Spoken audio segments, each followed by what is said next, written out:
How's it going, YouTube? It's your boy Ron, and welcome back to another episode of Let's Play Pikmin 2. In our last episode, we had finished off at the Hole of Beast, and we are made our way over to the White Flower Garden. This is the next dungeon, and of course the Awakening Wood. And we are pretty much halfway through, similar to the Hole of Beast in this episode. What we are going to do now is encounter something that we have not seen before. So of course this is where I mentioned that the more exciting parts are happening, because if we continue to go a little bit further, we see a familiar sight. It is candy pop buds, but they're not purple, they are white. I mean, White Flower Garden only makes sense, right? How can a flower so deep underground bloom so robustly? How mysterious. This place is conspicuously warm. Could it act as a kind of hothouse for foliage? What an interesting development. The Pikmin looks as if they are long to be tossed into the flower. Pretty much says the same thing that we saw when we first encountered the violet candy pop buds back at the Emergence Cave. I'm gonna go ahead and collect, well, 15 because there's 3 of them. Go ahead and throw 5 in each, because of course 5 is the max. You probably already know that by now. Gather everyone, and we see a white bud. Alright, hold on, let me grab my boy Louie. Alright, you know what? Fine, I'll grab a purple Pikmin, some purple Pikmin, because we see some white Pikmin spouts on the ground. Let's go ahead and pluck it in fashion, because we have encountered a new type, and that is...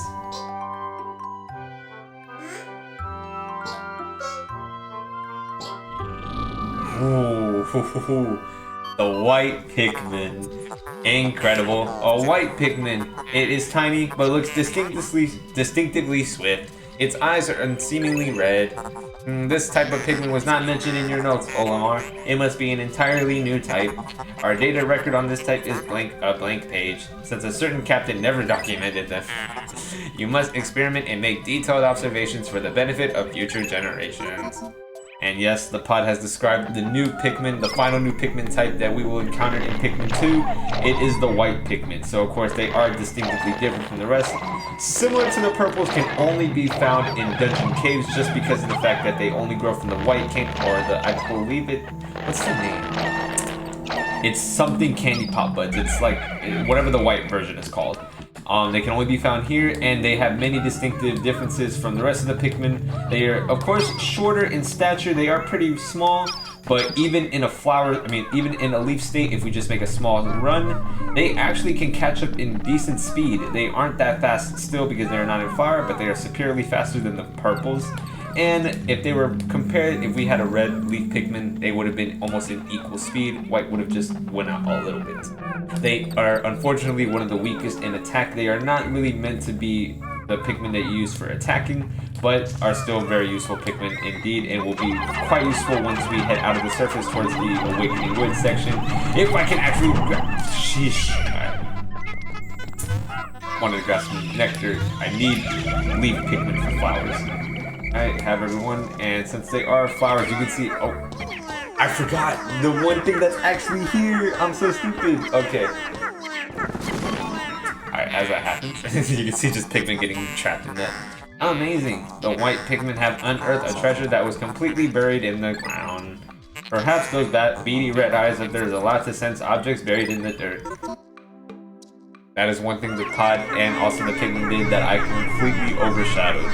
White Pikmin have also a very unique ability in that their eyes are basically like sensors. They can detect anything underground. Only they are the ones that can do that. Your sensor, of course, on the gauge will tell you that there is a treasure nearby, but if you don't visibly see it, then you're kind of wondering what's even supposed to be there.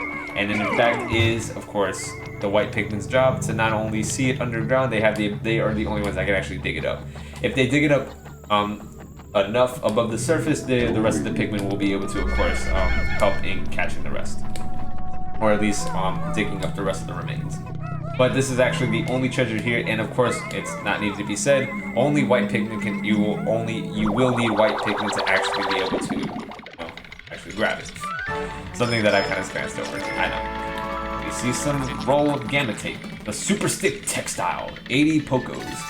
I like the name, Super Stick Textile. I mean, I can see that being a quite creative name. Alright, I'm just gonna go ahead and head on towards the next location. We are gonna head over to sub-level 4. We've done everything here. It's a good thing I remember that, it's a good thing it was right there, because I was actually about to glance over it. I didn't even pay attention to the sensor that was on the right. Don't do what I did. Actually pay attention to the sensor. It'll actually be more helpful than you would expect, because that would have been pretty embarrassing. Alright, so we are heading towards sub-level 4. This is one of our more bigger layouts that we've seen so far. And of course, it wouldn't be White Pikmin introduction without these poison geysers. They are also, of course, known for poison immunity. They can actually, of course, and you probably saw that little cute animation of the White Pikmin just with the poison smoke. Of course, they can't attack with poison, but they can, of course, withstand any kind of poison element. Alright. And of course, like any other Pikmin that have a superior defense to it, they are of course going to be the only ones that can actually withstand it. So just be careful when putting any other Pikmin through. It doesn't seem to be that there's anything there. Shouldn't be anything here. And it's also worth noting that now that White Pikmin can actually see underground or can sense treasures underground, it is in your best interest to make sure that you check any nook and cranny, because you never know what treasure will be there waiting underground that you just never expected. Because I missed an obvious one and I just barely noticed it. I'm just gonna let White Pikmin take care of that. We should have taken care of all the poison geysers. I don't know if there's a hidden one down here. I'll have to check after I grab both of those, but after that, that's pretty much the end of the layout. There really isn't much in this dungeon anymore. Okay, so I'm just gonna continue saying both. Alright, and I believe that should be it, because as the further we move away, the more that we see that the sensor is just dropping, so there shouldn't be anything else. There shouldn't be anything else. Gonna take care of that. Chapstick. Just struggled. Alright, and we get, chapstick, lip balm with SPF 5. I've seen better. The survival ointment for the lips. It is the survival ointment. That is definitely true. 90 Pokos. Alright, and then the last one. I feel like, if memory serves me right, is that like the toxic toadstool or something? Like my memory is just coming back to me. Only 30 Pokos, not exactly a lot. The toxic toadstool, the mushroom. My memory does serve me right sometimes, and then other times I just look like a complete dummy. Alright, kinda lost. Just gonna go ahead and open the map, and we'll be heading to our right, because we are done here. There's no more underground treasures at all. Let's just go ahead and start making our way to what should be the final sub-level. I believe it should be the final sub-level. You just saw me remember the name of an item that was like one out of like 200 other items in this game. I can't even remember if this is the last dungeon or not. So the layout will give me a... There we go. Alright, this should be the last one. This is the last one. Okay, so I got it right. Alright, final floor. The final floor of the White Flower Garden. And with a bunch of other final floors we'll see throughout the dungeon, throughout our adventures in the caves in Pikmin 2, we are expecting a boss. This one is actually going to be a very new enemy, one we have yet to see. You probably can kind of tell based on the layout. There is a somewhat relatively big battlefield. If I go ahead and make my way forward just a little bit, we're going to be introduced to what is, in my opinion, one of the more difficult bosses, but not the most difficult. Nowhere near the most difficult, but one that can be challenging if not fought properly. And that is the Burrowing Snagger. It is, of course, an underground, pretty much bird-looking thing, and it's nasty. Oh, wait, no, we have seen this before. Pikmin 1. I'm so stupid. You stupid. Guys, I know, you're probably looking at me like, Brett, this kid is actually fully blown dumb. And you're not really wrong. Alright, so the Burrowing Snagger, kind of like in Pikmin 1. Alright, come on. Okay, alright, be careful. If it starts swinging it out, be careful. Alright, yes, it's done.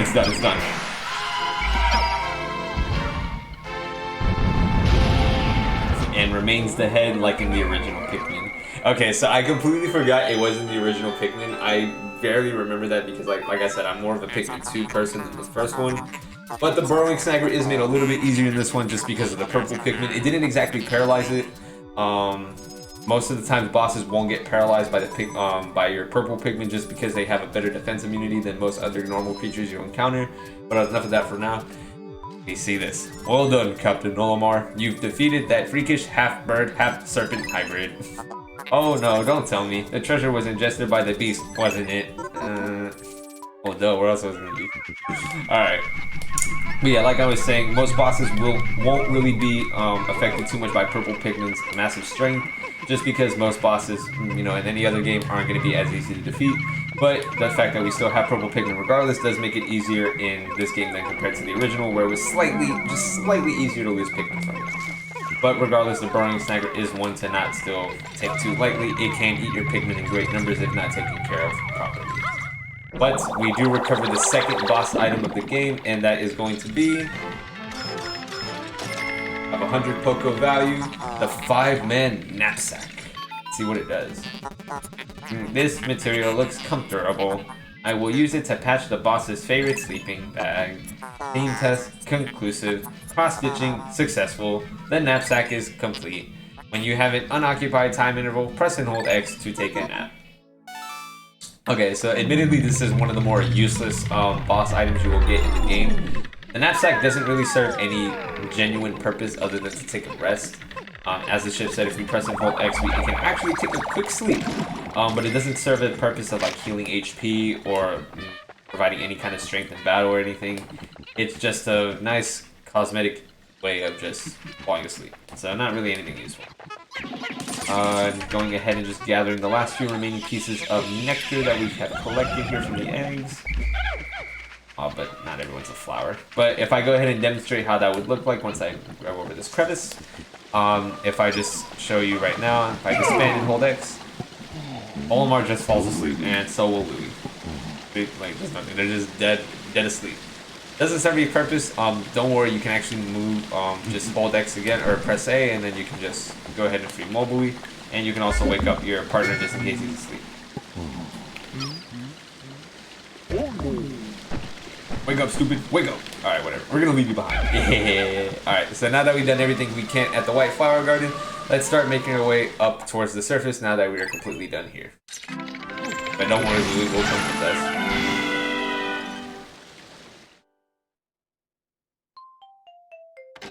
And to go over the Savage list, all 7 treasures have been collected, no Pikmin lost again, everything in a cave complete signature.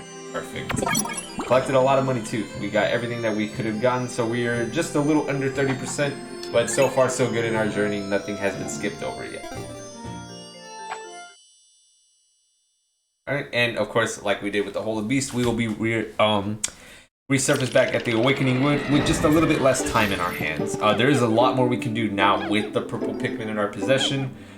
So let's just go ahead and do a few minor things now with the remainder of time we have left. Maybe just get rid of some reds since I really don't need too many right now. I'm just gonna ignore you guys. I'm not really too preoccupied with you guys. I really only have about what's equivalent to like 5 minutes left. So what I'm gonna do right now is going ahead and I'm gonna ignore that gate and I'm gonna focus on this gate over here, just because this is gonna be the important one to take care of when we head over for the next day, when we have to come back. Just wanna make sure my Pikmin are nearby and then go ahead and use Pikmin. And one thing I can show now, which will be a little bit helpful, is what the Ultra Spicy Spray will do, and that is when I do this.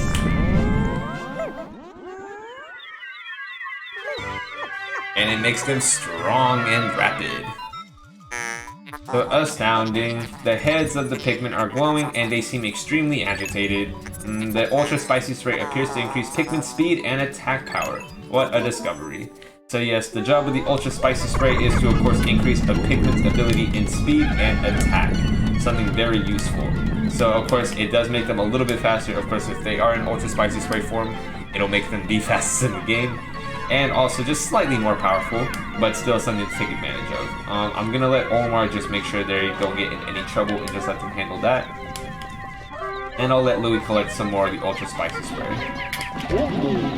And see, with just 15 White Pikmin, they did handle a lot of that gate. The reason we can only use White Pikmin here is because of course the poison geysers are right under it. Any other Pikmin tries to knock this gate, it will not work. It's not gonna work out fine.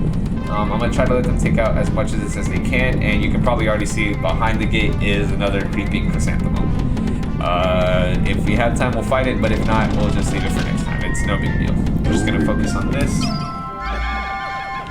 I like how it just went. Oh, no. Oh, okay.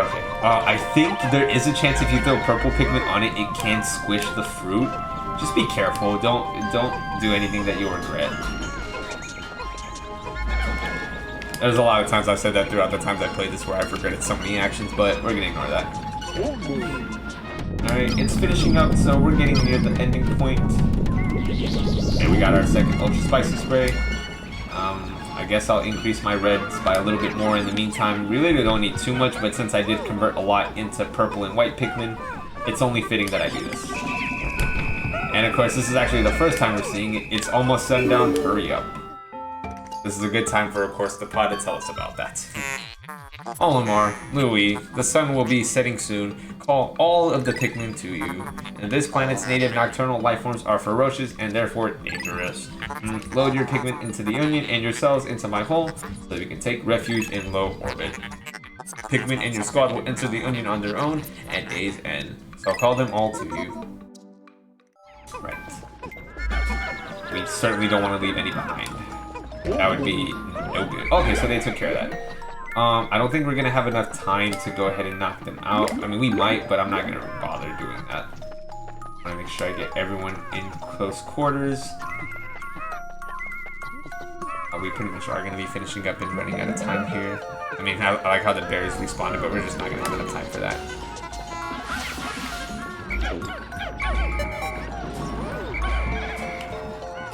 Okay, I'll just unplug the 6. That should be everyone, right? Everyone's accounted for. Alright, everyone's here. Drag them over.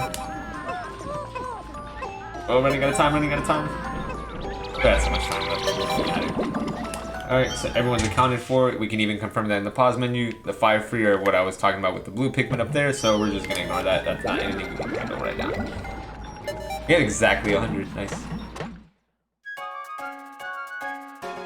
And you can just see them sprout in the background. That's pretty cool. Alright, everyone's accounted for. The whites, kind of like the purples, will be housed in the hull of the ship. Because, of course, since they were conceived on the ground, there's really no other way of putting them within it. And, of course, with any other ending day cinematic, we just see the leftover remains of any nocturnal creatures out on the planet, and there's none. So it wasn't anything. Although that would be different if we actually did do some Pikmin, so good thing we didn't do that. That would have been pretty sad. So following today's report, we will see in just a moment that we collected a lot of treasures. We did enter 2 caves and got 1 above ground treasure, so it's only fitting that we got so much. Alright, and checking the Pikmin count, we have 60. We still remain the same thing. Luckily, we did increase our red numbers a little bit. It would have reflected as going down, but it wouldn't mean that we would have lost Pikmin. It just meant they would have been converted into a new type. Seeing how we have 10 up to 25, 15, we gained our numbers a lot. And of course, the big one for us, none lost in any way, shape, or form. Let us go on to the final section, which will be the mail for today. And it's from the president again. How's progress, Olimar? Remember, you'll never get anything done if you sit back and watch from afar. Be sure to hold R occasionally for a close-up view of the action. Man, shut up, bro. You put me in this situation. I didn't want to do this. I didn't want to do this. Okay, enough of that. Alright, so now with that done, we have completed day 3 at the Awakening Wood, and we got a lot done. We finished off 2 caves, perfectly done, and like I said, I got 1 above ground treasure. So what I will say in the next episode is we will be going back to the Awakening Wood again. There are a couple things we can't finish. There actually was that glove that you saw right before we just as we knocked down the poison gates. That will unlock a new area for us that will be necessary for further exploration of both parts, being the Awakening Wood and the Valley of Repose. Even with the new white Pikmin, we still can't do too much here yet. We still need to get a few more things done before we can even attempt further exploration here. But once we get everything done that we need to here, we should be able to at least grab the new part so we can fly over to a new location. That'll be done and justifiable for us. Perfect, but we will do that next time. So guys, this has been your boy Ron. Oh wait. Thank you so much for watching today's video. Hope you enjoyed basically everything I said. That was recap. We will be just going ahead and going back into the Awakening Wood. that'll be for our next episode. So guys, this has been your boy Ron this time. Until next time, I'll see you guys so we can go head back to the Awakening Wood and finish up many things here so that way we can go hopefully grab the new item or treasure that we need to explore a new location. So I will see you guys then. Take care.